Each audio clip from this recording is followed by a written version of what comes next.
இது வந்துட்டு chocolate field brownie தாங்க. ஆனால் இதை வந்துட்டு நான் குட்டி குட்டி பீசஸாக கட் பண்ண போகிறேன். ஏன்னு பார்த்தீங்கன்னா நம்ம சேனலில் டப் ப்ரௌனி வீடியோ போட்டு ரொம்ப நாள் ஆயிடுச்சு. ஆனால் இப்போ வரைக்குமே வீடியோ போடலைனாலுமே கண்டினியூஸாக இந்த டப் ப்ரௌனிக்கு ஆர்டர் வந்துட்டே தான் இருக்குது.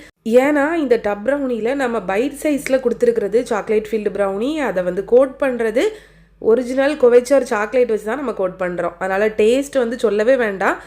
ஸ்டார்டிங்கில் டப் ப்ரௌனி வாங்கினவங்க இப்போ வரைக்கும் டப் வாங்கிட்டே தான் இருக்கிறாங்க. நான் ஆஃபர் போடும்போது எல்லாமே டப் போடுவேன், எப்போவுமே வாங்குவாங்க. இன்றைக்கி செப்டம்பர் மந்த்துக்கான செகண்ட் ஆஃபர் கொடுக்குறோம். அதில் வந்துட்டு டப் ப்ரௌனி இருக்குது, ட்ரிபிள் சாக்லேட் லோடட், பிஸ்தா பிளாண்டி, குக்கி பை இவ்வளோமே இருக்குது. ட்ரிபிள் சாக்லேட் லோடட் ப்ரௌனி பார்த்தீங்கன்னா 1/2 kg 600. அதுக்கு கூட பிஸ்தா பிளாண்டி பார்த்தீங்கன்னா 1/2 kg 580. இது எல்லாமே ஃப்ரீ ஷிப்பிங் தான். டப் ப்ரௌனி, குக்கி பை இதோட ரேட் எல்லாமே நீங்கள் வாட்ஸ்அப் பண்ணி கேட்டுக்கோங்க. கீழே இருக்க நம்பருக்கு வாட்ஸ்அப் பண்ணி ஆர்டர் ப்ளேஸ் பண்ணிக்கோங்க. ஆஃபர் வந்துட்டு மண்டே நைட் 12 o'clock எண்ட் ஆகுதுங்க. பாய்.